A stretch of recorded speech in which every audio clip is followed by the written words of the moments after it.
Hello मेरे प्यारे बच्चों, कैसे हैं आप सब। आई होप आप सब बहुत खुश हैं और मन लगाकर पढ़ाई तो कर ही रहे हैं, इसमें मुझे कोई डाउट नहीं, क्योंकि आप सब मेरे साथ डाउट नट में जो पढ़ रहे हैं। तो बच्चों, मैं पूनम प्रजापत रसायन विज्ञान की कक्षा 12वीं में आप सभी बच्चों का स्वागत करती हूँ। बच्चों, आप सब पढ़ रहे हैं बिल्कुल, है ना, और खुश भी हैं। तो इसके बारे में फटाफट मुझे कमेंट में लिखकर जल्दी से भेजो और फटाफट क्लास को लाइक और ज्यादा से ज्यादा शेयर कर दो, ताकि सभी बच्चे आपकी तरह पढ़ सकें, क्योंकि आप तो मेरे होनहार बच्चे हैं जो इतनी जल्दी आप फटाफट क्लास को ज्वाइन कर लेते हैं। ये देखकर मुझे सच में बहुत अच्छा लगता है कि इस तरह से बच्चों में जोश और उमंग है। राइट बच्चों, तो फिर फटाफट जल्दी से शुरू करते हैं बिना टाइम को कंज्यूम किए अपन आज की क्लास को। लेकिन उससे पहले हम लोग अपना सेकंड चैप्टर पढ़ चुके हैं, मतलब यूं कहें शुरू कर चुके हैं। पढ़ तो क्या चुके हैं, अभी तो शुरू हुआ। भाई क्या बोल रही मैडम आप, कुछ भी मतलब नहीं, अरे गलती हो जाती है कभी कभी, है ना। ठीक है, कोई बात नहीं, अभी तो शुरू हुआ है। तो शुरू में अपन ने कल जब अपनी लास्ट वन क्लास दी थी, उसके अंदर अपन ने क्या पढ़ा था उसका क्विक रिवीजन देते हुए आज के टॉपिक पर आएंगे। तो फटाफट अपने कॉपी पेन उठाओ जल्दी से, और मेरे साथ साथ आप भी कमेंट में लिखो कि हमने लास्ट क्लास में क्या क्या पढ़ा था। जल्दी से जल्दी फटाफट, और कानों को खुला रखें क्योंकि मैं भी बोल रही हूँ। ओके जी, चलते हैं। हमने कल इलेक्ट्रोकेमिस्ट्री यानी कि वैद्युत रसायन वाला चैप्टर, जो सेकंड चैप्टर है आपका, उसको शुरू कर दिया था। उसमें अपन ने सेल कहते हैं इलेक्ट्रोकेमिस्ट्री क्या होती है उसके बारे में, उसके बाद में ये किस युक्ति में हम देखते हैं, यानी कि धारा का प्रवाह जो है वो हम कहाँ पर देखते हैं पर्टिकुलरली। तो हमने सेल के बारे में डिस्कस किया, सेल कितने प्रकार के होते हैं, उसमें भी सबसे ज्यादा इंपॉर्टेंट कौन सा सेल होता है, विद्युत रासायनिक सेल। उसकी बनावट कैसी होती है, उसकी कार्य प्रणाली कैसी होती है, वो डिस्कस किया। और उसके बाद हमने इलेक्ट्रोड विभव क्या होता है वो डिस्कस किया। साथ ही इलेक्ट्रोड विभव कितने प्रकार के होते हैं, ऑक्सीकरण विभव और अपचयन विभव, इसके बारे में मैंने आपको बता दिया था। राइट बच्चों, बात समझ में आ गई होगी सभी को। तो ठीक है भाई, चलते हैं, शुरू करते हैं हम आज क्या पढ़ने वाले हैं उसके ऊपर। तो सब आ गए, जल्दी से जल्दी फटाफट ज्वाइन कीजिए बच्चों, जल्दी जल्दी जल्दी। ओके जी, आज हम पढ़ने वाले हैं क्या, हम अब पढ़ेंगे आगे का टॉपिक जो क्या होगा। आपने इलेक्ट्रोड विभव तो पढ़ लिया, लेकिन वहीं पर यदि मानक इलेक्ट्रोड विभव आ जाए तो वो क्या होता है, उसे किस तरह से हम लोग पढ़ेंगे वो बताया जाएगा। साथ ही किसी भी धातु का मानक इलेक्ट्रोड विभव कैसे ज्ञात करते हैं वो, और सबसे मोस्ट ऑफ इम्पोर्टेंट आज का टॉपिक नेंसर्ट समीकरण, जहां से क्वेश्चन 101% आता है और न्यूमेरिकल तो कहीं क्या आना ही है, छपा हुआ है, वो एग्जाम के पेपर में छपा हुआ है, आज ही नोट कर ले, भले आएगा ही नेंसर्ट समीकरण से क्वेश्चन। राइट, तो इसके लिए आपको लास्ट तक मेरे साथ जुड़े रहना है, ऐसे ही जोश के साथ, और बातें नहीं करो बच्चों, पढ़ाई पे ध्यान दो। चलो चलते हैं, शुरू करते हैं अपना पहला टॉपिक। सबसे पहले बच्चों अपने पास क्या है, हेडिंग डाली हुई, मानक इलेक्ट्रोड विभव क्या होता है। मानक शब्द का अर्थ होता है जो कंडीशन ऐसी हो जिसे कहीं भी बदला नहीं जा सकता, स्टैंडर्ड होती है, वो बदल नहीं सकते हैं, फिक्स है। अगर उस पर कोई भी वस्तु कार्य करती है तो वो मानक होती है। जैसे अपन कई बार ऐसे बोलते हैं ना कि ये बच्चा आदर्श है, स्टैंडर्ड है, क्यों है, क्योंकि इसने सारी वो कंडीशंस फुलफिल की हुई है जो कि विद्यालय चाहता है। राइट, वैसे ही मानक शब्द यदि किसी के आगे जुड़ जाता है तो उसका अर्थ होता है कि वो कंडीशंस को फॉलो कर रहा है जो नेसेसरी होती है। राइट, तो कहा कि मानक इलेक्ट्रोड विभव। अब इलेक्ट्रोड विभव, मानक शब्द का अर्थ समझ में आया, जो पर्टिकुलर कंडीशंस को फॉलो करता है। वही इलेक्ट्रोड विभव, वो तो आपको पता ही है बच्चों कि इलेक्ट्रोड विभव क्या होता है। जरा ध्यान देंगे, अपन ने कल पढ़ा था कि एक पात्र है जिसके अंदर सॉल्यूशन भरा हुआ है और एक छड़ है। छड़ अपन कहते हैं बेटा जिंक की है, और ये जो सॉल्यूशन है वो Zn SO 4 का है। यहां तक किसी को डाउट नहीं है क्योंकि कल हम बात करके आए हैं। अगर एक ही पात्र हो, एक सॉल्यूशन हो और एक धातु की छड़ हो और उनमें इलेक्ट्रॉनों का आदान प्रदान हो, इलेक्ट्रॉनों का आदान प्रदान हो, तो उस दौरान जो विभव इनमें उत्पन्न होगा उसे हम क्या कहेंगे बच्चों? इलेक्ट्रोड विभव, राइट। लेकिन जब ये इलेक्ट्रोड विभव उत्पन्न हो रहा है या हम उसे ज्ञात कर रहे हैं तो वो परिस्थितियां कौन सी होगी, वो कौन सी कंडीशन में अपन प्राप्त कर रहे हैं? अगर वो कंडीशन ये हो, जैसे ये सॉल्यूशन जो है उसकी सांद्रता 1 m हो, साथ ही उस पर दाब 1 atm हो और उसके साथ ही इसका ताप जो है उस समय जब आप विभव ज्ञात कर रहे हैं 298 केल्विन हो, 298। अगर इन परिस्थितियों में हम विभव ज्ञात कर रहे हैं या यूं कहूं इलेक्ट्रॉन विभव ज्ञात कर रहे हैं तो वो इलेक्ट्रोड विभव क्या कहलाएगा बच्चों? मानक इलेक्ट्रोड विभव, राइट। बात समझ में आ गई होगी। तो हम सोचते हैं कि क्या ऐसा कोई संभव है? जनरली हम यही कहते हैं ना कि आदर्श जैसी चीजें नहीं होती तो मानक जैसी भी होती है क्या? हाँ, होती है। जब आदर्श हो सकते हैं तो मानक भी होते ही हैं। कई ऐसे सॉल्यूशंस होते हैं जो उसी ताप, दाब और सांद्रता पर कार्य करते हैं और उनमें जो विभव होता है उसका मान भी हमेशा ज्ञात होता है। तो कहा कि अगर हम मानक इलेक्ट्रोड विभव को लें तो कौन सा इलेक्ट्रोड जो होगा वो सबसे बेस्ट होगा?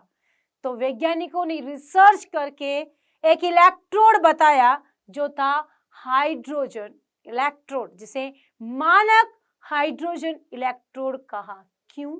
क्योंकि वह उन परिस्थितियों में विभव उत्पन्न कर रहा था और विभव में जो उत्पन्न हुआ मान था वो था 0 वोल्ट, 0.0 वोल्ट।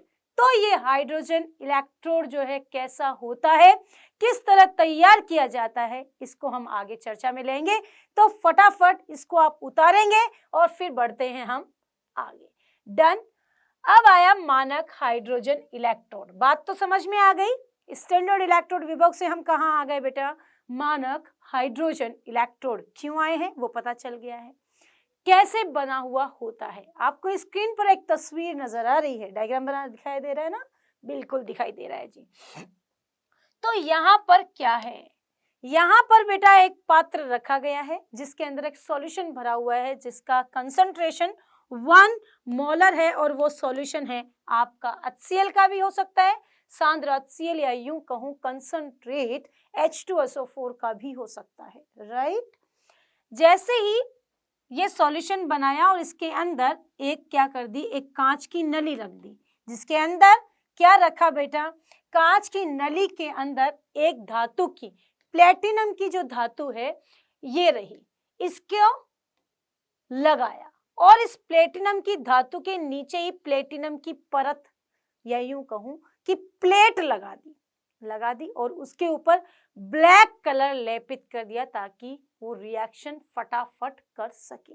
ठीक है, लिखा गया भी है प्लेटिनम ब्लैक लेपित प्लेट। क्लियर? उसके बाद यहाँ पर जो उस समय टेम्परेचर यूज हो रहा था वो टेम्परेचर था 298 और साथ ही यहाँ पर जो दाब हो रहा था वो वायुमंडलीय दाब, राइट, जिसका मान क्या होता है 0.013, राइट, और वो बार के बराबर होता है या 1 atm के बराबर होता है। इसे अपन 1 atm लिख सकते हैं, 1 atm। ओके, अब क्या कर रहे हैं? अब हम क्या करते हैं जरा ध्यान दो। अब यदि हम हाइड्रोजन गैस इसके ऊपर प्रवाहित करते हैं, किसके ऊपर? प्लेटिनम धातु की छड़ पर, जो कहां जाकर गिर रही है? इस प्लेट पर गिर रही है। जैसे ही वो इसके ऊपर गिरती है तो वहां पर धातु में से आयन रिलीज भी होते हैं और धातु आयन ग्रहण भी कर रही है, यानी दोनों क्रियाएं नजर आ रही है। या यूं कह दूं कि इसके ऊपर दो क्रियाएं नजर आती हैं, ऑक्सीकरण भी होता है और बच्चों क्या होता है, अपचयन भी होता है। बात समझ में आई? ऑक्सीकरण भी हो रहा है और अपचयन भी हो रहा है, इसलिए इसका मान भी ज्ञात है। एक इलेक्ट्रोड विभव की सारणी दी गई है, जिसे मैं डिस्क्रिप्शन में उसका लिंक भेज दूंगी, आप वहां जाकर उसे ले सकते हैं। तो वहां पर देखा गया कि हाइड्रोजन जो है वो उसका मानक इलेक्ट्रोड विभव जो होता है वो कितना होता है बेटा, हमेशा 0.0 वोल्ट होता है, जो कि क्या है, ज्ञात है। क्या है बच्चों, हमें ज्ञात है। क्लियर? बात समझ में आ गई? अब कोई दिक्कत नहीं है, सभी को पता चल गया। तो हम इसकी थ्योरी को एक बार देख लेते हैं, इसकी मैकेनिज्म कैसे है या बनावट कैसे बताई गई, जरा ध्यान देंगे। मानक हाइड्रोजन इलेक्ट्रोड जिसे SHE स्टैंडर्ड हाइड्रोजन इलेक्ट्रोड कहा गया है। प्लेटिनम की इसके अंदर छड़ होती है, जिसके एक सिरे पर पीटी की पन्नी लगी होती है, यानी कहूं प्लेट, पीटी की प्लेटिनम ब्लैक का लेपन चढ़ाया हुआ होता है। इसमें 1 HCl सॉल्यूशन मैंने बता दिया है बेटा, उसमें उसको डुबो देते हैं और वायुमंडलीय दाब पर या ताप कहें तो 25 डिग्री या 298 केल्विन ताप पर हाइड्रोजन गैस प्रवाहित करते हैं। जैसे ही प्रवाहित करोगे तो यहाँ पर ऑक्सीकरण विभव और अपचयन विभव ज्ञात किया हुआ या फिर यूं कहे ज्ञात होता है। क्लियर? बात समझ में आ गई होगी। हाइड्रोजन मानक क्यों कहा गया, क्योंकि यह कौन सी परिस्थितियों में कार्य कर रहा है, स्टैंडर्ड परिस्थितियों में, जिसमें 298 केल्विन ताप था और कितना दाब, 1 एटीएम दाब था, और साथ ही सांद्रता कितनी थी, 1 मोलर थी। क्लियर जी? बात समझ में आ गई मेरे बच्चों? तो फटाफट लाइक कर दें, जल्दी से कमेंट में लिख दें यस मैम। डन। चलते हैं आगे। अब अपना अगला, अब अपन इसके बाद में अपन ये देखेंगे कि अपन यहाँ पर हाइड्रोजन का मानक ऑक्सीकरण विभव और मानक अपचयन विभव के मान हमेशा क्या होते हैं, शून्य। ये आपको पता है ना बच्चों? बिल्कुल, अपने को पता है ये बात कि शून्य विभव कब होता है, राइट? अब चलते हैं आगे। यहाँ पर ये दिखाया जा रहा है कि कोई भी हाइड्रोजन इलेक्ट्रोड है जिसे आपने मानक माना है, तो वो जब मानक माना जाता है तो इसका मतलब वो ऑक्सीकरण अपचयन विभव उत्पन्न कर रहा है। इसका मतलब वो उत्पन्न करते समय एनोड और कैथोड दोनों की तरह कार्य कर सकता है। तो एनोड और कैथोड दोनों की तरह जब वो कार्य कर रहा है तो हम उसे किस किस तरीके से लिख सकते हैं, राइट? कैसे लिख सकते हैं, जरा ध्यान देंगे। आपको पता है कल आपने एक सेल आरेख लिखा था, याद है? बिल्कुल याद है, सेल आरेख लिखा था, याद है? अगर याद नहीं है तो जरा सा रिकॉल करके देख लें। हमने जब सेल आरेख लिखा बेटे तो हमने देखा कि अपन लिखेंगे ई सेल या फिर यूं कहें कि धातु। चलो जी, यहां थोड़ा सा एक बार देख लेते हैं। यहां पर अपन लिख देते हैं क्या, सेल आरेख में अपन लिखते हैं बेटे, यहां लिखते हैं हम धातु, धातु आयन, आयन जो किसकी तरह काम करता है बेटे, वो काम करता है एनोड की तरह। फिर डबल लाइन जो लवण सेतु की तरह। मैं केवल एक फटाफट एक रिकॉल दे रही हूं, आप कमेंट में मुझे लिखें सेल आरेख कैसे लिखा जाता है। और फिर राजा बच्चों धातु आयन स्लैश धातु। क्लियर बच्चों? बात समझ में आ गई होगी, हाँ ना बेटा? बिल्कुल आनी भी चाहिए, क्योंकि हमने कल इन पर डिस्कस किया था। डन। आगे ये बात तो क्लियर हो गई बेटा। तो हम सेल आरेख के रूप में अगर हाइड्रोजन इलेक्ट्रोड को रिप्रेजेंट करते हैं तो कैसे, थोड़ा ध्यान देंगे। आपको सबसे पहले रिएक्शन लिखनी है जो कहां पर हो रही है, एनोड पर हो रही है और कैथोड पर हो रही है।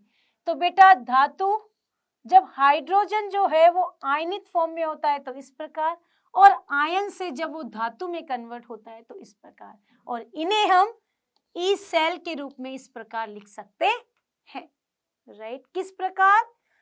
ई, इसको आप देख सकते हैं अगर आप ध्यान से देखें, ई 1.5 H2/H+। बेटा हमेशा इसके साथ प्लेटिनम जरूर लिखते। क्यों लिखना है? क्योंकि बेटा जब तक आप प्लेटिनम नहीं लिखेंगे, क्योंकि हाइड्रोजन तो गैस है, वो तो तुरंत उड़ जाएगी, लेकिन अगर धातु के साथ उसको जोड़ा गया इसका मतलब वो स्थिर रहेगी, वहां पर रिएक्शन करेगी। ओके, ध्यान से सुनो, सभी बातों के आंसर्स आपको वीडियो में ही मिल जाएंगे, पर उसके लिए शर्त है कि आप ध्यान से मेरे साथ लगातार जुड़े रहें और इधर उधर की बातें नहीं करके केवल टॉपिक पर ध्यान दें। ओके, चले बेटा, अच्छी बात है कि आप सब बहुत अच्छे से ध्यान दे रहे हैं। बच्चे कह रहे हैं कि मैम हम आपके साथ जुड़े हुए हैं। वेरी गुड, अगर आप जुड़े हुए हैं तो आप बहुत अच्छा 95+ गारंटेड क्लियर करेंगे। ओके, तो स्टैंडर्ड सेल का आरेख एनोड के लिए क्या होगा बेटे? एनोड में क्या लिखते हैं? पहले धातु, फिर धातु का सॉल्यूशन लिखा है। ओके, विलयन है ना, तो धातु आयन ही होता है ये। ओके, आप लोग इसको ऐसे लिख सकते हैं, धातु आयन भी चलता है क्योंकि, लेकिन आयन के रूप में वो स्टेबल नहीं है, इसलिए इसने कंसंट्रेट फॉर्म में HCl लिख दिया। वहीं पर धातु, और यहाँ पर क्या लिख दिया इसने? /PT, यानी कि सॉल्यूशन यदि आप लिख रहे हैं HCl, ये HCl है। ओके, बात समझ में आ गई? HCl/H2। HCl क्यों लिखा है बेटा? क्योंकि पहले धातु आयन होगा और उसके बाद में क्या होगा बेटे? धातु। ओके जी, ओके, यस, क्लियर हो गई बात? समझ में भी आ गई है तो फटाफट उतारेंगे बात अगर समझ में आ गई होगी। एनोड और कैथोड में लिखना आ गया धातु को। कैथोड के फॉर्म में लिखेंगे तो पहले क्या लिखेंगे? आयन फॉर्म में, फिर सॉल्यूशन। सॉल्यूशन इसलिए लिखा जा रहा है, अगर नहीं बात समझ में आ रही है, HCl लिख कर के H2 लिखा है। HCl इसलिए लिखा है क्योंकि H+ जब आप लिखते हैं तो वो जो है स्टेबल नहीं होता है, इसलिए यहाँ पर सॉल्यूशन लिखाया गया है, और सॉल्यूशन जो है वो H जो है इसी में से निकल रहा है, इसलिए इसे अपन धातु आयन कहते हैं। और ये है क्या है? धातु। धातु आयन है तो ये कैथोड के रूप में है। किस रूप में है बच्चों? कैथोड के रूप में है। क्लियर? Okay, done. अब तो कोई दिक्कत नहीं किसी को भी, तो उतार लिया फटाफट। चलते हैं आगे। ये तो क्या है आपका? हाइड्रोजन इलेक्ट्रोड को अपन किस प्रकार रिप्रेजेंट कर सकते हैं, और उसकी वैल्यू हमेशा याद रखना कितनी होती है? 0.0 वोल्ट। क्लियर? चलें आगे। अब आता है अगला टॉपिक, धातु का मानक इलेक्ट्रोड विभव। क्या कहना चाह रहा है? आपने क्या पढ़ाया? शुरू मैंने कहां से किया था? मानक इलेक्ट्रोड विभव से बता दिया। किसको लेते हैं? हाइड्रोजन को। हाइड्रोजन को जब ले लिया तो अपने पास कोई धातु है जिसका मुझे मानक इलेक्ट्रोड विभव, एक बात हो, जिसके साथ भी मानक शब्द जुड़ जाता है, और इलेक्ट्रोड विभव को तो अपन ई से लिखते ही हैं, लेकिन जब मानक जुड़ जाता है तो लग जाता है नोड। ध्यान देना, ठीक है? ई नोड क्यों लिखा है? मानक के लिए। और केवल इलेक्ट्रोड विभव हो तो दोनों को मिला दिया तब तो ये, और केवल इलेक्ट्रोड विभव हो तो केवल ई। डन? बात समझ में आई? तो ये कह रहा है कि कोई भी धातु है उसका अपने को मानक इलेक्ट्रोड विभव ज्ञात करना, यानी अपने को कोई भी धातु मेटल है उसका इलेक्ट्रोड विभव ज्ञात करना है, तो क्या करेंगे? तो हमेशा आपको एक बात तो पता है, क्या? कि जब हम धातु का इलेक्ट्रोड विभव ज्ञात करेंगे तो अपने पास एक तो धातु इस सॉल्यूशन में होगी और दूसरी इस प्रकार होगी, ठीक है? दो तो चाहिए, सेल तो चाहिए, और इनको यूं जोड़ दिया। बेटा इसका ज्ञात करना है, सोचो m है, ये अज्ञात है, तो फिर दूसरे वाला क्या होना चाहिए? ज्ञात होना चाहिए ना। बोलो हाँ या ना। जैसे आपको कह दिया जाए कि एक रिएक्शन है, या यूं कहो एक फॉर्मूला है ना, x + y, तो इसमें x की वैल्यू ज्ञात करनी है ना, x + y दिया गया है, तो x की वैल्यू ज्ञात करनी। कैसे ज्ञात करोगे? पहले y की तो पता हो, तो इसकी ज्ञात होगी तभी तो ये ज्ञात होगा। वैसे ही ये अज्ञात है तो इसको ज्ञात में लेना पड़ेगा, दूसरा वाला ज्ञात लेना पड़ेगा। तो आपके पास क्या कोई ज्ञात इलेक्ट्रोड विभव है? बताओ जल्दी, है क्या? यस है, और वो कौन सा है? हाइड्रोजन इलेक्ट्रोड विभव, SHE, हाइड्रोजन का मानक इलेक्ट्रोड विभव, जिसका विभव हमें ज्ञात है और उसका मान होता है 0.0 वोल्ट। तो क्या हम इससे इसको ज्ञात कर सकते हैं? यस, हम इसको ज्ञात कर सकते हैं। बात समझ में आई? ये टॉपिक क्लियर हुआ कि मानक इलेक्ट्रोड विभव कैसे ज्ञात करेंगे? हुआ क्लियर? फटाफट उतारेंगे जल्दी से जल्दी ताकि आपको बात समझ में आ जाए। डन? चलें आगे। तो अब चलते हैं अपन आगे। मानक इलेक्ट्रोड विभव, वही मानक शब्द का अर्थ तो अपने ने बताया, जो मानक परिस्थितियों में संपन्न होता है, जो विभव मानक परिस्थितियों में ज्ञात होता है, उसे अपन क्या कहते हैं? मानक इलेक्ट्रोड विभव कहते हैं। इसे विभव मापी की सहायता से सेल का मानक विद्युत वाहक बल EMF ज्ञात किया जाता है, शॉर्ट में EMF, राइट? क्या होता है? इलेक्ट्रोड मोशन फोर्स, हो गया विद्युत वाहक बल EMF। Okay done. जल्दी से चलते हैं अपन आगे। अब आपके सामने एक डायग्राम नजर आ रहा है ना? अभी मैंने जैसे समझाया कि आपके पास में क्या है भाई, एक तो क्या है मेटल की है और एक ये तो क्या है अज्ञात है। बोलो है या नहीं? ये तो अज्ञात है जिसको अपने को क्या करना है? ज्ञात करना है मानक विभव। और दूसरा क्या है? क्या है भाई? जल्दी लिखो। Hydrogen electrode, SHE, standard hydrogen electrode, जिसका विभव हमें क्या है बच्चों? ज्ञात है। दोनों को ही कंसंट्रेशन, दोनों का ही मानक ज्ञात करना है। मानक ज्ञात करेंगे, दोनों की परिस्थितियां सेम होनी चाहिए। इसका सॉल्यूशन 1 m कंसंट्रेशन, तो इसका तो है ही, कोई दिक्कत ही नहीं है। अब इसके लिए अपने को टेम्परेचर भी सेम चाहिए और सांद्रता भी सेम चाहिए। और क्या सेम चाहिए? टेम्परेचर, सांद्रता और फटाफट बताओ तीसरा कौन सा है?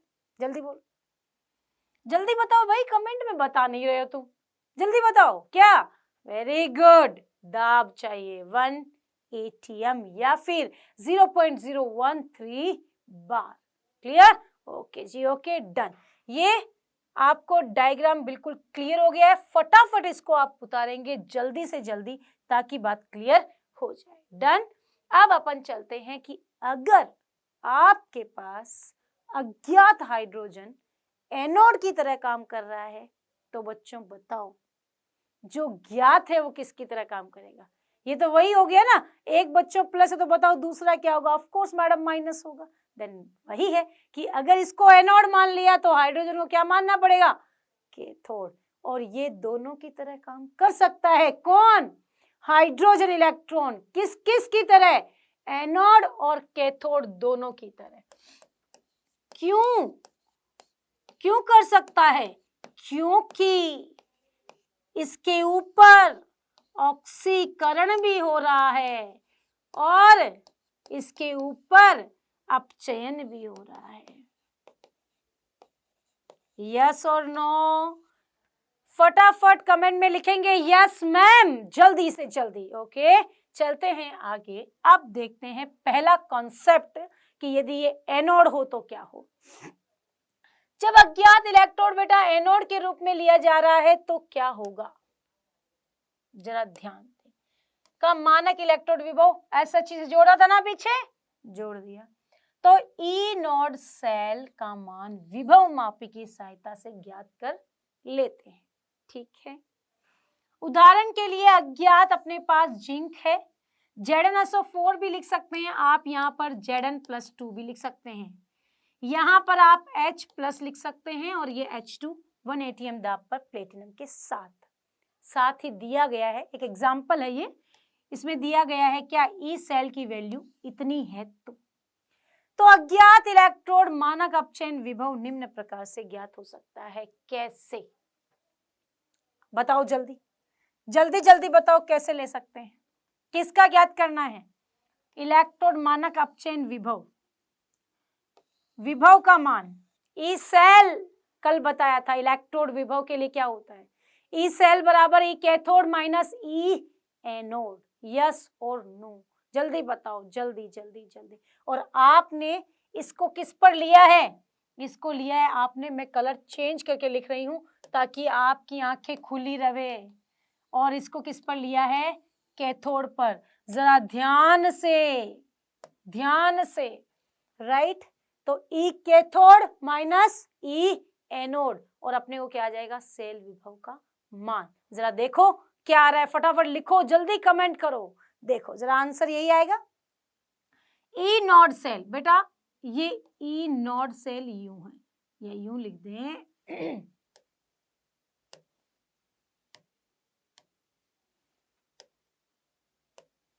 ये देखो ई नॉड सेल। ओके, तो क्या होगा, चलो मैं यहाँ साथ में लिख दे रही हूँ ताकि आपको क्लियर हो जाए। अगर आपको ये बात समझ में ना आए तो मैं यहाँ पर ही क्लियर कर देती हूँ आपको। मैं जितना चाहती हूँ कि आप समझे उतना ही। देखो बेटा, ई नॉड सेल बराबर ई कैथोड माइनस ई नॉड, नॉड लिखना। क्यों लिख रही हूँ बताओ जल्दी, बोलो भाई क्या हुआ, जल्दी बताओ क्यों लिख रही हूँ नॉड? क्योंकि कहाँ याद कर रहे हैं आप, किस परिस्थिति में? मानक परिस्थिति में। कहाँ लिखा ये रहा मानक, राइट। ओके, तो कैथोड पर क्या है जल्दी बताओ, क्या है जल्दी बताओ, बताओ।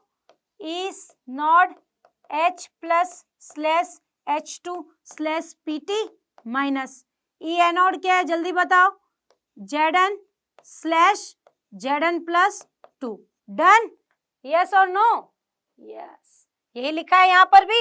यस, अब इसका मान पता है आपको? ई नॉट सेल का पता है? हाँ दिया है, कितना? 0.76। साथ ही इसका पता है? Yes 0.0 volt. इसका ज्ञात नहीं है, वैसे का वैसा लिख दो, Zn slash Zn plus 2। Done? Okay, answer क्या आया? बात क्लियर हो गई? जल्दी बताएंगे, फटाफट बताएंगे, किसी को कोई डाउट? नो? यस मैम लिखेंगे फिर, फटाफट फटाफट फटाफट, जल्दी। क्लियर हो गया बेटा? इसको 0 माना तो ये इसके बराबर ही तो आया यहाँ पर, ये क्लियर हो गया। ओके जी ओके, फटाफट जल्दी से उतारेंगे, चलते हैं आगे। अब ध्यान दो, अगर इसको आपको एक डायग्राम में देखना हो तो क्या, जरा ध्यान दो। अज्ञात इलेक्ट्रोड एनोड पर हो, इसको नहीं देखना, एक बार केवल इधर ही, मैं इसकी तरफ तो खड़ी हो जाऊंगी तो दिखेगा ही नहीं, सही है? ओके, तो अपने पास क्या है, अज्ञात जो है वो क्या है, किस फॉर्म में बेटे? एनोड की फॉर्म में, ठीक है। और ये तो ज्ञात है, बोलो जल्दी, यस और नो? ज्ञात है, ठीक है। अब यहां से धारा का प्रवाह किस तरफ होगा? करंट, और इलेक्ट्रॉन का फ्लो इस तरफ। क्यों भाई? क्योंकि एनोड पर क्या होता है? माइनस, कैथोड पर क्या होता है? प्लस। क्यों? क्यों होता है ऐसा? जनरली ऐसा नहीं होता, क्योंकि ये क्या है? रासायनिक सेल है, इसीलिए ये है, वरना एनोड पर प्लस होता और कैथोड पर माइनस। जल्दी से जल्दी ये बात अगर समझ में आई तो कमेंट में लिखो यस मैम। तो धारा का प्रवाह प्लस से माइनस, इलेक्ट्रॉन का प्रवाह कहाँ होता है? माइनस से प्लस। क्लियर हो गई बात? विभव उत्पन्न हो जाएगा अब तो, कोई दिक्कत नहीं है। मान पता चल गया कितना आया, इस स्टैंडर्ड मान कितना आया बच्चों? 0.76। इसके बाद ये जब दोनों पढ़ा दूंगी ना तो एक राज की बात बताऊंगी, है ना, एकदम ट्रिक से, तुम्हें अपने आप ही समझ में आ जाएगा, ठीक है। चलो आगे, तो तब तक लास्ट तक बना लेना पड़ेगा भाई। सेकंड क्या है? जब ये क्या हो भाई, अज्ञात कैथोड हो, क्या हो बच्चों? कैथोड हो। तो इसके लिए अपन एग्जांपल ले लेते हैं। ज्ञात तो अपने को क्या लेना पड़ेगा? हाइड्रोजन ही लेना, इसमें कोई शक नहीं है किसी को भी। और अज्ञात कॉपर सल्फेट वाला ले लिया, कॉपर सल्फेट और कॉपर। यहाँ पर आप Cu+2 भी लिख सकते हैं, किसी को कोई भी डाउट हो तो मुझे पूछ सकता है। अब आप प्रयोग करें, आपको ई नॉट सेल की वैल्यू क्या दी है भाई? जल्दी बताओ, क्या दिए, प्लस 0.34 वोल्ट। तो ज्ञात इलेक्ट्रोड विभव का मानक अपचयन विभव बताइए। सबसे पहले लिखना पड़ेगा, निम्न प्रकार से लिख सकते हैं, कैसे, यस और नो। अभी बताया ई नॉड सेल बराबर ई नॉड कैथोड माइनस ई नॉड एनोड। जल्दी से करेंगे, मुझे फटाफट कमेंट में लिखकर दिखाओ कि आपको ये आया है नहीं। जल्दी से इसका आंसर करके बताएंगे सभी बच्चे, फटाफट फटाफट फटाफट, 1 सेकंड में। अब तक तो आंसर आ जाना चाहिए भाई, पीछे मैंने करवाया है। अब आपके पास क्या है, कैथोड, एनोड क्या करना है, ज्ञात है। इसकी वैल्यू कितनी है, 0.0। इसका वैल्यू पता नहीं है तो क्या लिखोगे, ई नॉट सेल Cu प्लस 2 ना Cu। यस, इसकी वैल्यू कितनी दी है, 0.34। यस और नो, ये इस तरफ आ जाएगा, क्या हो जाएगी वैल्यू, ई सेल की वैल्यू कितनी आई, Cu प्लस 2 ना Cu बराबर 0.34। यस और नो बच्चों, जल्दी बताओ, बात समझ में आ गई होगी। यही उतारा है ना आप सबने, वेरी गुड। बहुत कम बच्चे आंसर लिख पाते हैं, क्यों भाई, ध्यान दो, यहाँ इस तरफ की क्या है, क्या पढ़ाया जा रहा है, ध्यान केवल टॉपिक पर होना चाहिए। मैं रोज कहती हूँ ना, जैसे क्लास ओवर होगी उसके बाद में अपन बातें करेंगे, लेकिन उससे पहले नहीं। मेरे बच्चे अच्छे वाले हैं ना, कहते ना आदर्श स्टूडेंट आप ही हैं, तो अब आदर्श की जो परिभाषा है उसको जस्टिफाई तो आपको ही करना होगा ना भाई। तो जल्दी से जल्दी फटाफट उतारेंगे और जल्दी से लिखेंगे, यस मैम। ओके जी, चलते हैं आगे। अब आता है अपना अगला टॉपिक। अच्छा, पहले वो देख ले, उसका क्या, अपने पास क्या है, अज्ञात इलेक्ट्रोड के रूप में, और ये है अज्ञात इलेक्ट्रोड किसके रूप में, कैथोड के रूप में। ठीक है, आओ जी आओ, कैथोड के रूप में। तो यहाँ पर ये क्या है, कैथोड, ये क्या है, एनोड के रूप में है। यहाँ पर ये क्या है, अज्ञात, तो वो क्या होगा, ज्ञात। सही है।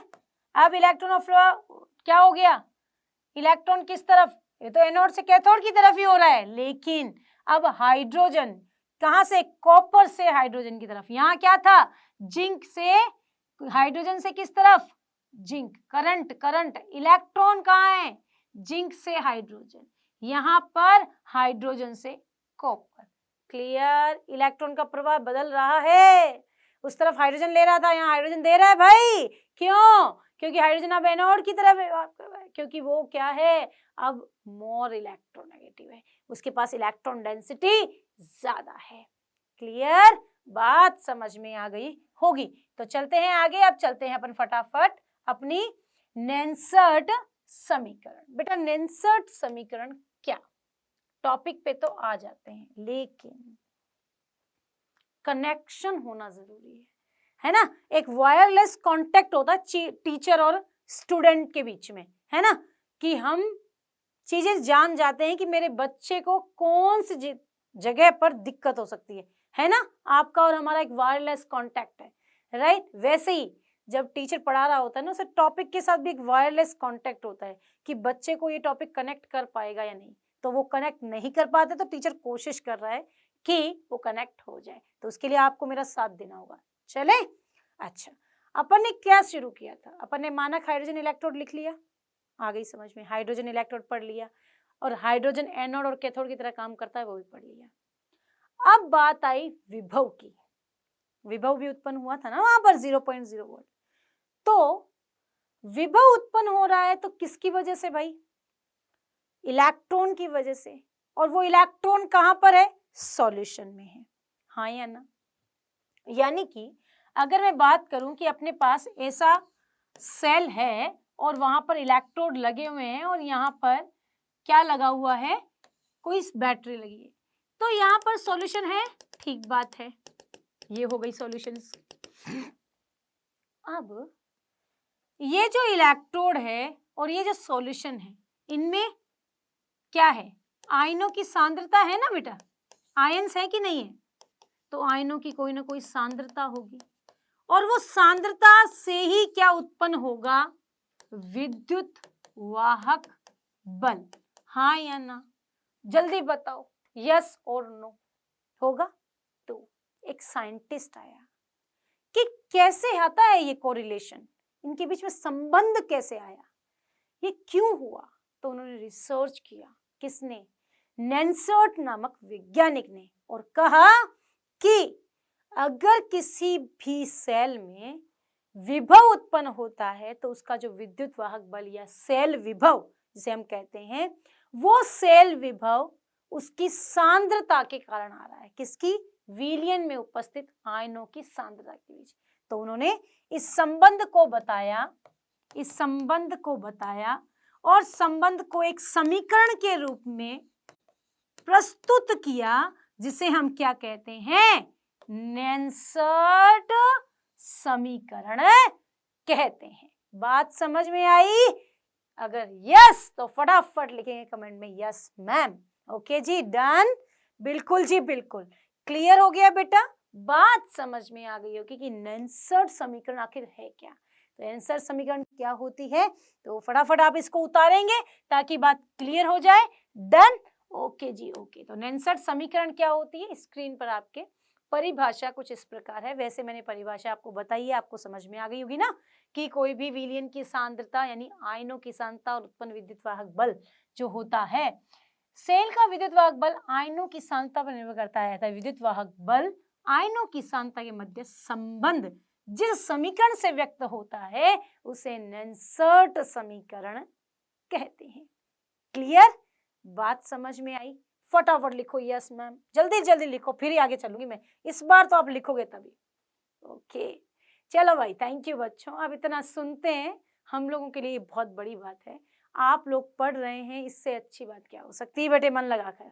ठीक है, चलते हैं। अब नेंसर्ट समीकरण को इस साइंटिस्ट या यूं कहूं इस वैज्ञानिक ने किस तरह से व्युत्पन्न किया, तो वो व्युत्पन्न कैसे किया है मैं आपको यहाँ पर व्युत्पन्न करके बता रही हूँ, जरा ध्यान देना। ठीक है, नेंसर्ट नामक वैज्ञानिक ने इस संबंध को, किसको, आयनों की सांद्रता और विद्युत वाहक बल को संबंध बताने के लिए उन्होंने कहा कि कोई भी जब कार्य होता है तो उसमें एक ऊर्जा हिडन होती है, जिसे हम कहते हैं मुक्त ऊर्जा या गिब्स मुक्त ऊर्जा। क्या कहते हैं बेटा, गिब्स मुक्त ऊर्जा, राइट, है ना। और ये ऊर्जा किससे आ रही है, जब आप कोई ना कोई कार्य कर रहे हैं, राइट। इसको हम समझ सकते हैं, जैसे एक बाइक है, बाइक में आपने पेट्रोल तो डलवा लिया, पर वो चली कैसे, आपके मैम तेल से चल रही है। अरे तो तेल क्या कर रहा है, तेल ऊर्जा दे रहा है क्या उसको, नहीं, तेल जो है वो आपकी उस टंकी में डाला और उसके बाद में वहां से एक वायर जाता है उसके इंजन तक। आज सब बच्चे चेक कर सकते हैं, कहां तक, वहां से एक नली निकलती है तेल को ले जाने वाली, पेट्रोल को ले जाने वाली, इंजन तक। इंजन में वो क्या हो जाता है, इंजन जब चलता है तो वो पूरा वहां पर तेल जल जाता है, जलकर क्या करता है, एक ऊर्जा उत्पन्न करता है। क्या करता है, एक ऊर्जा उत्पन्न करता है, जिसे हम कहते हैं गिब्स मुक्त ऊर्जा। वो हिडन है ना, दिखाई नहीं देती ना, अब तक नहीं पता था ना, आज पता चल गया गिब्स मुक्त ऊर्जा क्या होती है, राइट। बात समझ में आ गई, तो ध्यान से, आज पता चला ना बाइक कैसे चलती है, हम चला लेते हैं, बस मजे हैं, चलाओ घूमो फिरो, पता ही नहीं है ये वर्क कैसे कर रही है, तो इसमें एक ऊर्जा काम आती है। तो नेंसर्ट नामक वैज्ञानिक ने इस चीज को यूज किया और कहा, ये 11th में ही पढ़ा है बेटा, तो उन्होंने एक संबंध बताया कि गिब्स मुक्त ऊर्जा जो है वो किसके बराबर होती है, del G is equal to del G plus 2.303 RT log KEQ। Gibbs मुक्त ऊर्जा को प्रदर्शित करने के लिए एक समीकरण उसने दी, जिसे गिब्स मुक्त ऊर्जा समीकरण कहा गया, राइट। इस संबंध से उसने क्या निकाला, नेंसर्ट समीकरण को व्युत्पन्न किया। क्लियर हुई बात, तो गिब्स ऊर्जा समझ में आ गई। तो ये गिब्स ऊर्जा के लिए उसने एक समीकरण दी। ये समीकरण जो है आपकी वहां पर 11th क्लास में थर्मोडायनेमिक्स जो चैप्टर है आपका, उसके अंदर लास्ट का टॉपिक है, एकदम लास्ट का टॉपिक, वहां पर ये समीकरण दी गई है। तो कहा, अब चलते हैं आगे। तो उन्होंने कहा कि इसकी वैल्यू क्या होती है। तो उन्होंने कहा कि डेल जी बराबर, डेल जी नोट बेटा, डेल जी बराबर होता है माइनस NFE सेल। यहां तक किसी को दिक्कत नहीं, यानी कि ये समीकरण 1 है और इस समीकरण 1 में डेल जी और डेल जी नोड, एक तो क्या करें, बहुत चल जाता है पेन, है ना, तुम्हें पढ़ाते पढ़ाते, है ना, हम लोग बहुत ज्यादा जोशीले हो जाते हैं कि हमारे बच्चों को हम पढ़ा रहे हैं, हमारे बच्चों को हम पढ़ा रहे हैं, है ना, बिल्कुल, क्योंकि मेरे बच्चे इतने अच्छे हैं भाई, तो जोश में तो आना बनता ही है भाई। ई नोड सेल, क्लियर बेटा। तो इन दोनों की वैल्यू कहां पर रख दें आप, समीकरण 1 में रख सकते हैं या नहीं, जल्दी बताओ। अच्छा रुक जाओ, नहीं रखोगे, क्यों?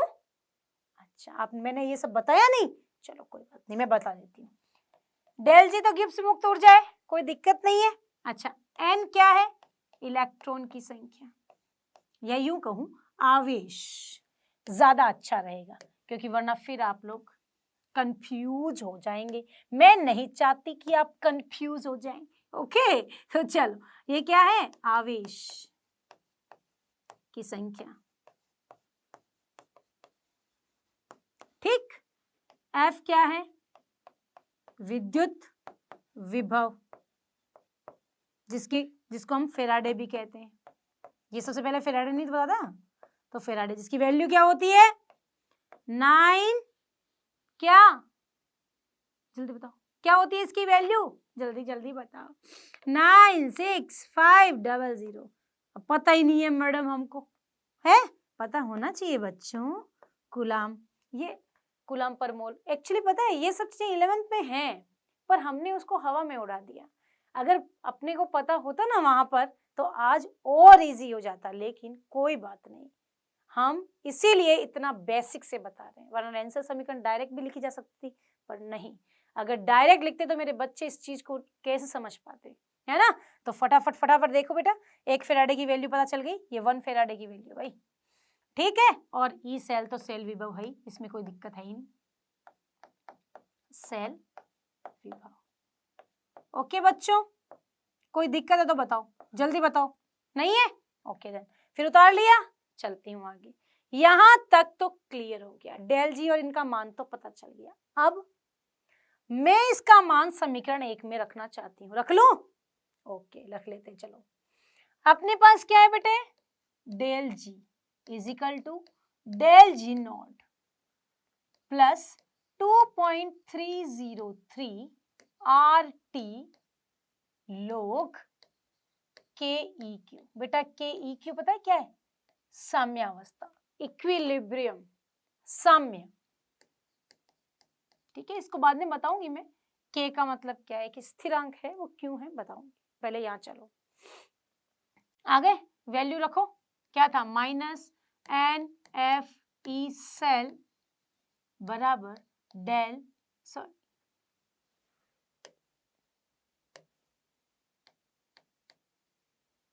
यहाँ पर छोड़ देते हैं अपन एक लाइन, क्योंकि अपने को क्या पता और जरूरत पड़ जाए, है ना। ई सेल बराबर क्या लिख सकते हैं, -NFE naught cell plus 2.303 log क्या, KEQ। क्लियर, बात समझ आई कि नहीं, आ गई, पक्का, ओके। चले आगे। अब ये तो हो गई नेनसेट समीकरण, यहां तक तो ठीक है, लेकिन अभी क्या, व्युत्पन्न पूरा होना चाहिए। तो अपन देखेंगे कि अपने पास आगे क्या है टॉपिक। अब हम इसको व्युत्पन्न करने के लिए लिखेंगे, अगर अपने पास क्या हो, माइनस, अगर हम NF का भाग दे दें, भाग देने पर क्या होगा भाई, का भाग देने पर होगा ये कि हम लिखेंगे माइनस NF ई सेल बराबर माइनस एन, यहां पर भी भाग दो माइनस NF का, माइनस NF ई सेल बट्टा minus NF plus 2.0303 RT log KEQ बट्टा minus NF। Yes, I cut गया क्या? बिल्कुल जी बिल्कुल, माइनस से माइनस भी कट हो ही रहे हैं। अब क्या क्या बचा? ये नोड है भाई, भूलना नहीं, यहां लगाया हुआ है, ठीक है। ई सेल बराबर ई नॉड सेल, बेटा plus minus minus 2.303 upon NF RT log क्या KEQ। क्लियर? कोई दिक्कत? नो, होनी भी नहीं चाहिए। ये भी क्लियर, ये भी क्लियर। अब बेटा यहां पर R क्या है? गैस स्थिरांक है, हाँ या ना जल्दी बोलो, जिसकी वैल्यू कितनी होती है? 8.314, राइट? यस और नो जल्दी लिखो। केल्विन से जूल पर केल्विन पर मोल भी लिख सकते हैं। उसके बाद में T क्या है? परम ताप, जिसका वैल्यू 98 केल्विन। उसके बाद N तो फिक्स नहीं है, F फिक्स है, F की वैल्यू कितनी? 96500 कूलाम पर मोल। ठीक, क्लियर? ये सब स्थिरांक है। अगर इन सबको अपन गुणा भाग कर लें तो अपने पास आंसर आता है ई सेल बराबर ई नॉड सेल। अभी ये चीज नहीं देखना, ये चीज नहीं, ये एडिंग नहीं, ठीक है। ई सेल बराबर ई नॉड सेल माइनस इन सबको यदि आप मल्टीप्लाई करते हैं तो आपके पास क्या आता है? आपके पास वैल्यू आती है क्या? 0.0591 अपॉन N log KEQ। बात समझ में आ गई सबको? यस और नो जल्दी बताएंगे, क्लियर हुआ या नहीं? यही समीकरण आपकी क्या है बेटा? यही आपकी नेनर्स्ट समीकरण है, लिखा गया है नेनर्स्ट समीकरण। बात क्लियर हुई? सभी बच्चों को व्युत्पन्न करना समझ में आया या नहीं? जल्दी बताएंगे, फटाफट बताएंगे। ओके डन, चलूं आगे?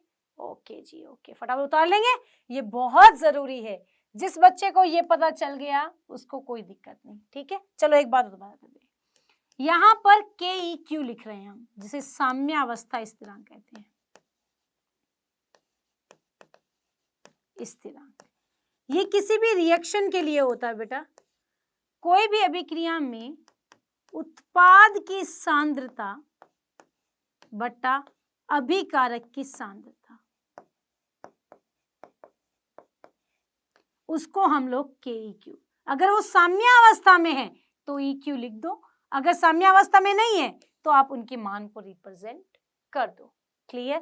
KEQ का मतलब समझ में है? उत्पाद बटा अभिकारक की सांद्रता।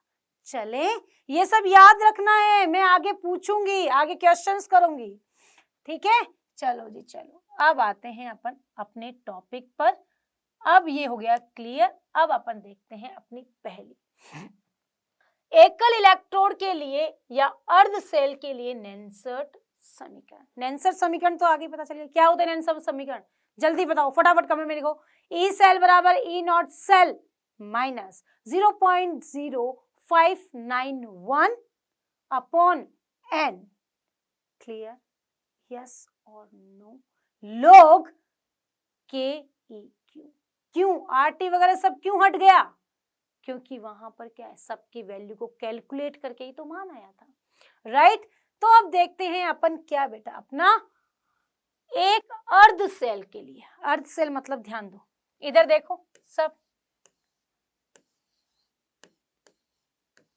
मैं बार बार एक डायग्राम बना रही हूं। अगर आपको लग रहा है ना कि अगर बिना डायग्राम के यदि मैं समझाती तो अपन समझ ही नहीं पाते क्या हो रहा है, तो आप भी ऐसी प्रैक्टिस कर लें, ठीक है। अब बेटा यहां पर ये एक अर्ध सेल है और ये भी एक अर्ध सेल है, ठीक है। एनोड अर्ध सेल, कैथोड अर्ध सेल, ठीक, यहां तक कोई दिक्कत नहीं। तो इस अर्ध सेल के लिए अपने को नेंसर्ट समीकरण लिखना है, तो हम क्या करेंगे, सबसे पहले इस सेल के लिए अपन देंगे, ये धातु है और एनोड है, तो पहले क्या लिखी जाएगी, धातु आयन से क्या धातु इलेक्ट्रॉन ग्रहण कर रहा है तो M बन गया, ठीक है। तो ये इसका मतलब इसके लिए नहीं है, किसके लिए, ये कैथोड के लिए, क्योंकि यही इलेक्ट्रॉन ग्रहण करता है, तो इसके लिए नहीं है, पहले कैथोड के लिए, क्योंकि इसी में धातु आयन होते हैं Cu+2 और वो किसमें इलेक्ट्रॉन लेकर Cu में कन्वर्ट हो जाते हैं। डन। तो इसने क्या लिया, धातु आयन था, धातु से इसने इलेक्ट्रॉन ग्रहण करके धातु में कन्वर्ट हो गया, ठीक है। ये अभिकारक है। अच्छा मैं क्या अलग कलर से लिख देती हूँ, वरना क्या है कि मेरे बच्चे एक तो कंफ्यूज हो जाएंगे कि हम क्या कर रहे हैं, ठीक है।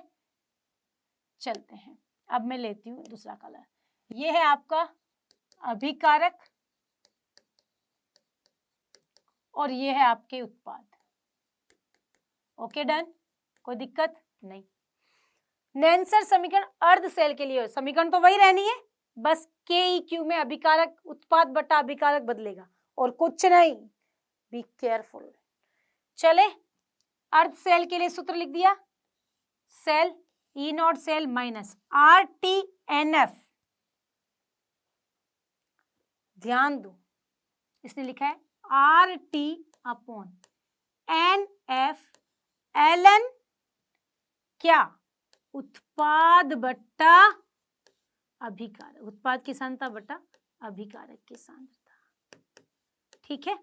अब ln आ गया, मैडम आपने तो लोग बताया था ना, ध्यान दो, अगर आप ये लिख रहे हैं, ध्यान देना, E सेल बराबर E नॉट सेल, उसके बाद माइनस 2.303 NF RT क्या, लोग KEQ या उत्पाद की सांद्रता बटा प्रोडक्ट बटा रिएक्टेंट, ठीक है। चलो ये लिख देती हूँ ताकि इजी हो जाए। अगर इस चीज को मैं हटाती हूं तो यहां पर लोग की जगह पता क्या आ जाएगा, इन दोनों को हटाने से बन जाएगा एलन। एलन को हटाऊं तो वहां पर आ जाता है लोग और लोग लगते ही आ जाती है 2.303, याद रखो। ओके, तो ये वैल्यू क्लियर हो गई यहां तक। तो यहां पर इसने क्या किया है, E cell E naught cell minus RT/NF एलन अभिकारक बटा उत्पाद। डन, बात समझ में आ गई होगी। तो चलते हैं अब इस तरफ, ये तो हो गया क्लियर, यहां तक बात समझ में आ गई है। ये हुआ आपका क्या, एलन, ये तो हो गया, चूंकि ठोस के लिए m की वैल्यू, अब आपने इसको यूं लिखा हुआ है m बट्टा, यानी उत्पाद की सांद्रता m ही तो है और m अभिकारक की सांद्रता। सॉलिड के लिए कंसंट्रेशन हमेशा 1 होती है, तो नीचे केवल क्या बचा, m प्लस। यस और नो, बात क्लियर हो गई।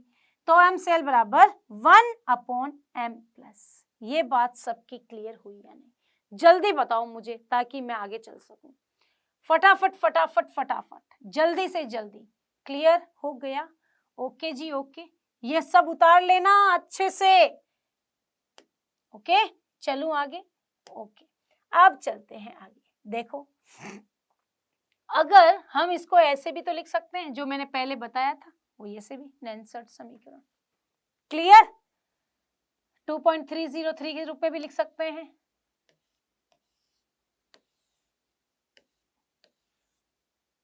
कोई दिक्कत नहीं है, बताओ है तो जल्दी बताओ।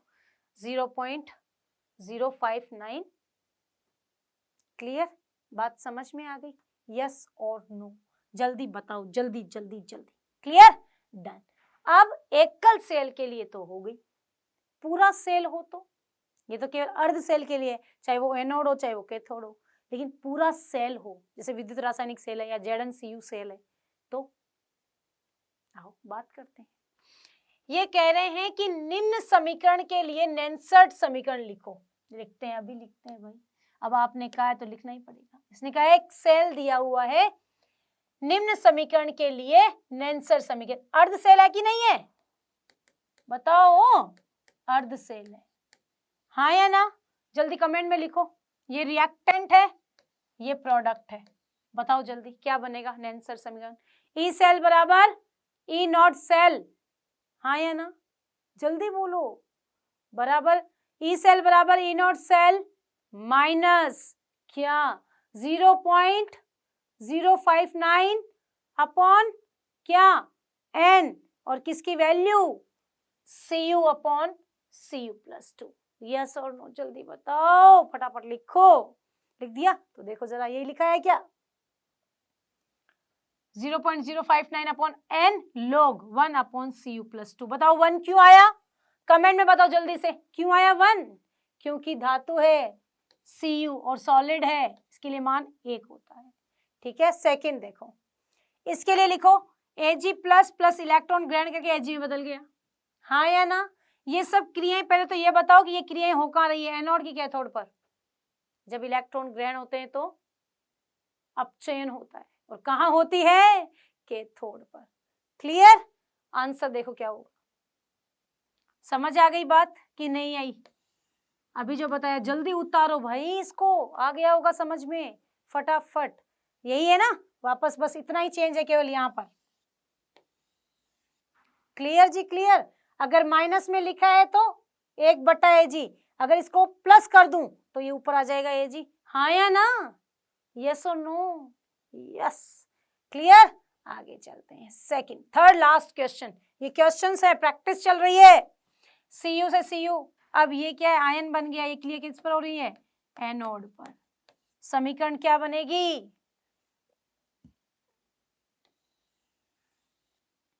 क्योंकि यहाँ पर आयन कहाँ पर है? उत्पाद में, और धातु रिएक्टेंट पे। इसका मान कितना? 1। इसके बट्टे में 1 लगाने का तो कोई मतलब नहीं है। आ गई? है ना इजी? बहुत इजी है, बहुत इजी है। अगर बात समझ में आई फटाफट लाइक करो, जल्दी से शेयर शेयर शेयर करो बच्चों को। ओके, चलते हैं आगे। नेंसर्ट समीकरण के एग्जाम्पल्स हो गए हैं अर्ध सेल के, अब सेल के लिए निकालते हैं। पूरा सेल ZnCu सेल हो तो क्या होगा? अगर किसी सेल के लिए नेंसर्ट समीकरण आपको निकालनी है तो आप क्या करेंगे? एग्जाम्पल मैंने करा दिए हैं, मेरे को पता ही नहीं चला कि अच्छा एग्जाम्पल भी कराने हैं।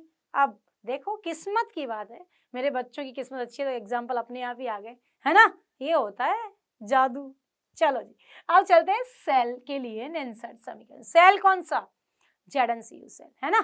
तो सबसे पहले डेनियल सेल के लिए, डेनियल सेल ZnCu सेल ही होता है, मैंने बताया हुआ है। तो उसके लिए अपन उदाहरण से समझ सकते हैं क्या कि डेनियल सेल का सेल आरेख क्या होता है। बच्चों जल्दी बताओ, सेल आरेख ZnCu के लिए क्या होगा बेटा?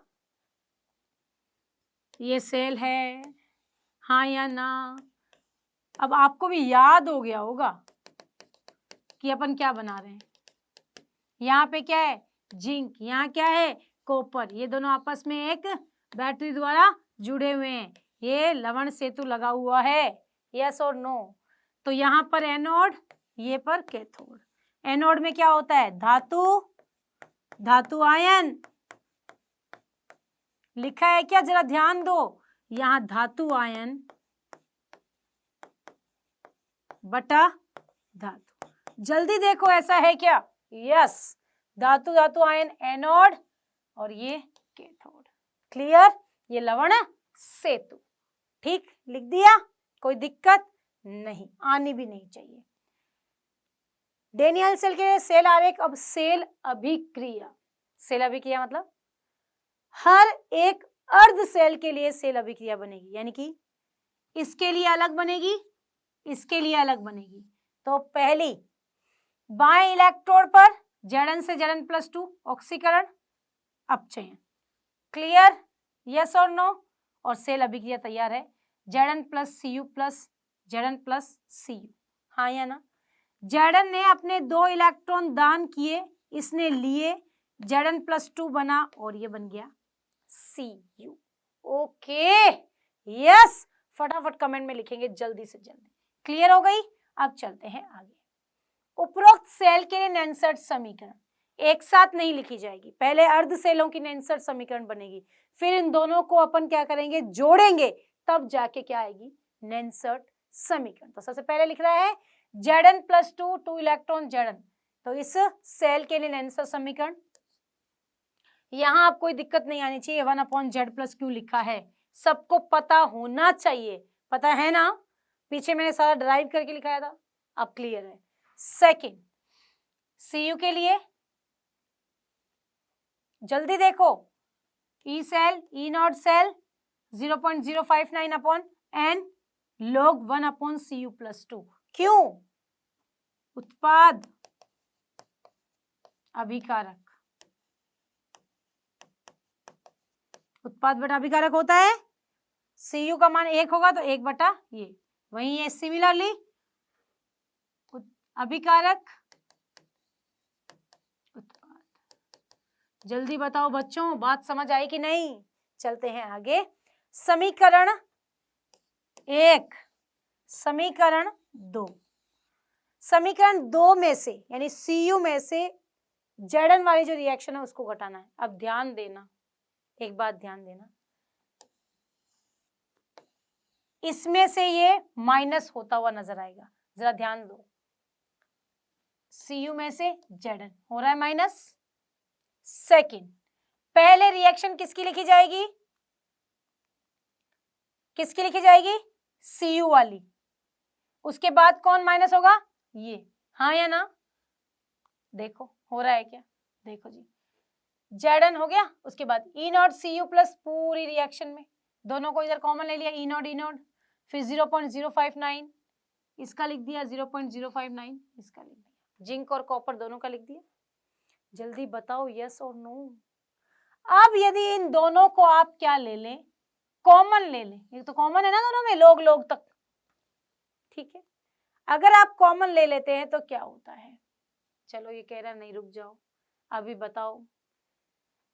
ई सेल की वैल्यू ये है और ई नॉट सेल की वैल्यू ये है, तो अगर आप चाहें तो आप यहां पर सीधा E cell E naught cell भी लिख सकते हैं, कोई दिक्कत नहीं है, हाँ या ना? इस पूरे को आप क्या लिख सकते हैं, ई सेल, इस पूरे को आप क्या लिख सकते हैं, ई नॉट सेल। यस और नो? कोई दिक्कत नहीं है, लिख सकते हैं। अब पूछ रहे हो क्यों लिख सकते हैं, अरे अपने को क्या बनानी है, सेल की नेंसर्ट समीकरण, इसमें ई सेल और ई नॉट सेल ही लिखा जाता है। क्लियर? तो ये लिख दिया भाई, E cell E naught cell, दोनों को कॉमन लिया, यहां से यहां, ये कॉमन यहां तक आया, लास्ट में बचा क्या, लोग, ये तो कॉमन है, लोग 1/Cu+2 माइनस लोग 1/Zn+2। यस और नो? जल्दी बताओ, यस और नो? क्लियर? ओके जी, ओके। तो E cell E naught cell बराबर क्या बचा, अगर आप इसको यूं लिख रहे हैं 1/Cu+2 माइनस लोग 1/Zn+2। यस और नो? ये भी लोग है, लोग में जो चीजें माइनस में होती है वो भाग में होती है, पता है, 11th में पढ़ा होगा, केमिस्ट्री में बताया जाता है, अच्छा नहीं बताया गया, आज मैं बता रही हूँ। लोग में कोई भी चीज आती है, 10वीं तक गणित पढ़ी है ना, उसमें लोग आता है, तो लोग में जब भी कोई माइनस में होता है, दो चीजें a माइनस बी, तो उसे लिखते हैं b/a, राइट? प्लस में होती है तो वो गुणा में होती है, किस में होती है, गुणा में होती है। क्लियर? तो यहां पर बात समझ में, ये बातें ध्यान रखना भाई। तो ई सेल बराबर क्या लिख दिया, Cu+2/Zn+2, दोनों को मर्ज कर दिया, ये भाग में चले गए ना, ये इसके किस में आ गया, बट्टे में आ गया। चलें, क्लियर? यहां तक तो डन है। तो अब अगला टॉपिक आता है सेल अभिक्रिया के लिए नेंसर्ट समीकरण। वहां तक क्लियर है ना? लास्ट वाला टॉपिक नेंसर्ट समीकरण किसकी? ZnCu सेल की। ZnCu सेल के लिए नेंसर्ट समीकरण। देन उतार लो भाई, उतार लो। आगे चलने से पहले इसको उतारो। मैं तो जल्दी कर दी थोड़ा, कोई बात नहीं, जल्दी नहीं करते हैं, पहले उतारो। चलते हैं आगे। अब सेल अभिक्रिया के लिए नेंसर्ट समीकरण। सेल अभिक्रिया एग्जाम्पल है भाई, उदाहरण। इसके लिए बताओ नेंसर्ट समीकरण। जल्दी कमेंट में लिखो फटाफट, आंसर मैं बाद में बताऊंगी, पहले लिखो इसका आंसर, जल्दी बताओ। ये रही, आ गई। ओके ओके ओके, ठीक है। निकल क्या है? उत्पाद। कॉपर क्या है? आयन ही क्यों लेते हैं? क्योंकि धातुओं का मान तो एक होता है। ठीक, ओके, चलते हैं आगे। दूसरी सेल देखो, Fe और Ag। तो उत्पाद में कौन? अभिकारक उत्पाद में सेल अभिक्रिया लिखो, लिख दी। सेल अभिक्रिया लिखने के बाद में सेल की, पूरे सेल की समीकरण बन गई। अब उत्पाद अभिकारक, कुछ नहीं करना, बाकी तो सब याद रखना है। E सेल बराबर E नॉट सेट माइनस 0.091 लोग। अब Fe प्लस 2 बट्टा Ag प्लस, हाँ या ना? अब यहाँ 2 क्यों आया है? क्योंकि Ag कितने हैं? 2। सांद्रताओं की घात वो संख्या बता देती है कि कितनी मात्रा में ये लिया गया है। ओके, चलते हैं आगे। नेंसर्ट समीकरण से साम्यावस्था स्थिरांक निकालना।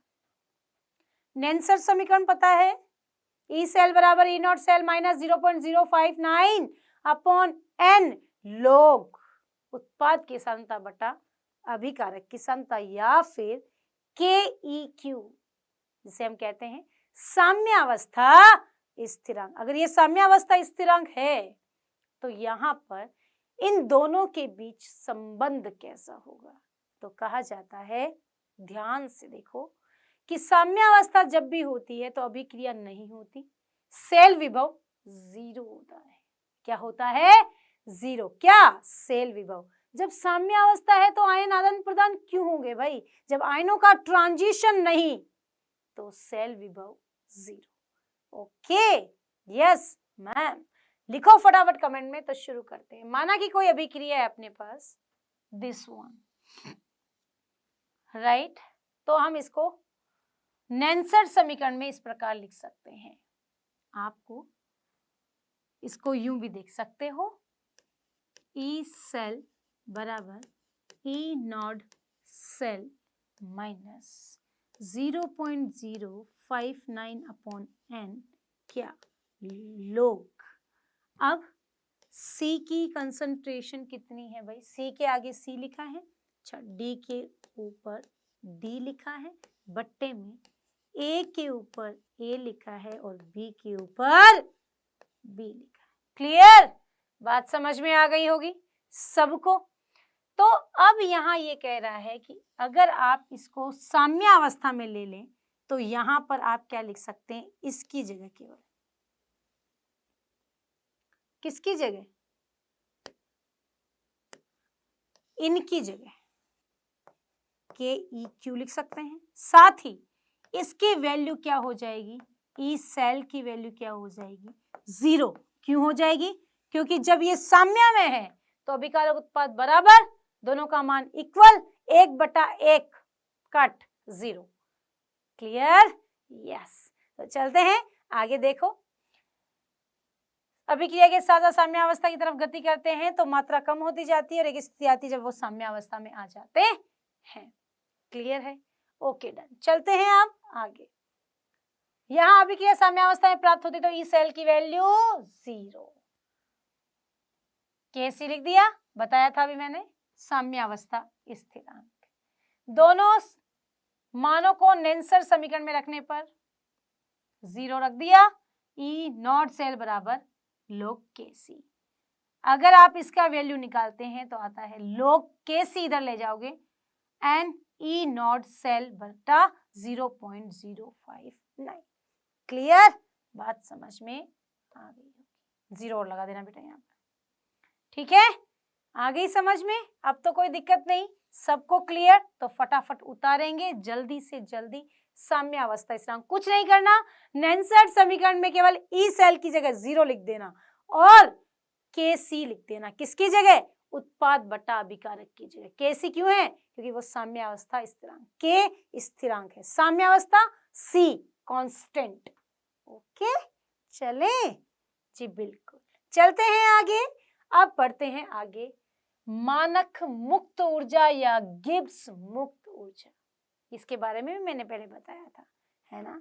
जो चीजें या जो ऊर्जाएं हिडन रहती हैं वो गिब्स मुक्त ऊर्जाएं कहलाती हैं। क्लियर?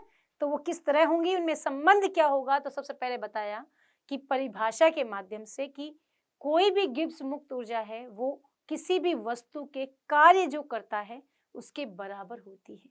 यानी गिब्स मुक्त ऊर्जा किसी भी किए गए कार्य के ऋणात्मक मान के बराबर होती है। तो परिभाषा आपकी स्क्रीन पर कुछ इस प्रकार है। विद्युत रासायनिक सेल में रासायनिक ऊर्जा विद्युत ऊर्जा में परिवर्तित होती है, अर्थात कार्य किया जाता है और वो कार्य सेल के विद्युत वाहक बल और आवेश के गुणनफल के बराबर। विद्युत वाहक बल ई सेल और आवेश एफ, विद्युत आवेश के गुणनफल के बराबर होता है। क्लियर? बात समझ में आ गई? तो अब ये तो ठीक है, कोई दिक्कत नहीं है। अब ये क्या कह रहा है?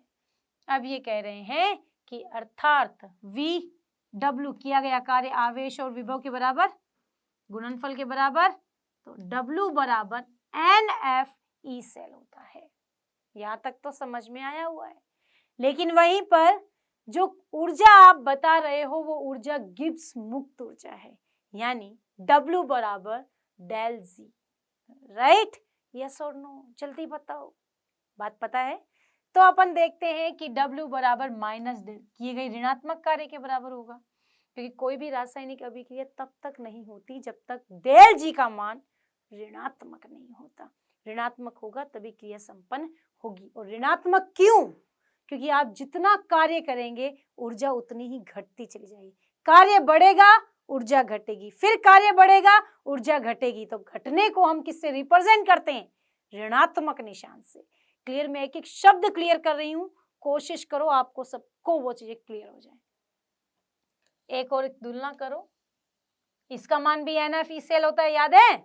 बताया था पीछे। तो दोनों को माइनस से गुणा करो तो ये हो गया, ठीक है। अब आता है यहाँ सेल की मानक परिस्थितियां। डेल जी बराबर डेल जी नॉट, याद है पीछे बताया था। तो ई सेल बराबर ई नॉट सेल, तो डेल जी नॉट बराबर minus NF E naught cell. शायद यहाँ तक किसी को कोई दिक्कत नहीं, क्योंकि ये पीछे सब किया हुआ है वही यहाँ पर बताया गया है। ओके, चलें आगे। चलो, चूंकि ई नॉट सेल, क्योंकि हम पीछे ई सेल मानक परिस्थितियों में सेल का मान 0 था, तो ई नॉट सेल बराबर 2.303 RT upon NF log Kc। साम्यावस्था स्थिरांक का वैल्यू आ गई, वो समीकरण यहाँ पर काम आ रही है। ये कहाँ से आई है? किसमें आया संबंध? नेंसर्ट समीकरण और साम्यावस्था स्थिरांक वाला। तो यहाँ पर आप ई सेल की जगह E naught del G naught minus NF into लिख दिया, यस और नो? बात क्लियर हो गई होगी। ये क्यों लिखा डायरेक्ट, ये RT और यही क्यों लिखा डायरेक्ट, ये सब क्यों हटा दिया? क्योंकि ये सब स्थिरांक है, इनकी वैल्यू फिक्स है, तो ये इनको बार बार नहीं लिखना है। और ये ऋणात्मक निशान ये बताता है कि जितनी ज्यादा गिब्स ऊर्जा का मान होगा केसी का मान उतना ही कम होगा। या यूं कह दें, साम्यावस्था में जब कोई भी रिएक्शन होती है तो गिब्स ऊर्जा का मान उतना ही ज्यादा ऋणात्मक होता है। तो इनका संबंध आपको समझ में आ गया होगा, बात क्लियर हो गई होगी। तो यहाँ पर ये तो टॉपिक क्लियर है कि साम्यावस्था और इनमें संबंध कैसा होता है। तो अब एक क्वेश्चन में देकर जा रही हूं, जिसके लिए आपको नेंसर्ट समीकरण के माध्यम से आपको क्या लेना है, नेंसर्ट समीकरण को यूज करते हुए सेल आरेख बनाना है और ई सेल यानी सेल विभव का मान बताना है, राइट। तो फटाफट क्वेश्चन देखेंगे, एग्जाम्पल्स जो हैं आपके। पहला क्वेश्चन ये है mg, इसकी वैल्यू दी गई है, ये सेल आपको लिखकर बताया गया है, ये सेल आरेख है, ठीक है, ओके। अब सेल आरेख से आपको क्या लिखना है, सेल अभिक्रिया और सेल विभव निकालना है। क्लियर बच्चों, बात समझ में आई? अगर आप ये चीज करेंगे आज तो आपको पता चलेगा कि नेंसर समीकरण से क्वेश्चंस कैसे आते हैं। और अगर आपको नहीं आए तो नेक्स्ट क्लास में मैं आपको ये क्वेश्चन हल करवाऊंगी। उसके लिए आपको कमेंट में लिखना है ये बात, और डिस्क्रिप्शन में जाके होमवर्क भी ले लेना है। और मैंने बताया था जो सारणी है इलेक्ट्रोड विभव वाली वो भी वहां से आपको ले लेनी है, राइट। तो अब जल्दी से फटाफट आप जितना आज हमने पढ़ा है वो सब आप करेंगे, अच्छे से रिवीजन करेंगे। आज की क्लास में जो कुछ भी आपने पढ़ा है उसका नोट्स जरूर बना लें, उसको रिवाइज जरूर कर लें। तब तक जब तक मैं अगली क्लास में आती हूँ, पढ़ते रहो, मन लगाकर, खुश रहो, मस्त रहो। Thank you.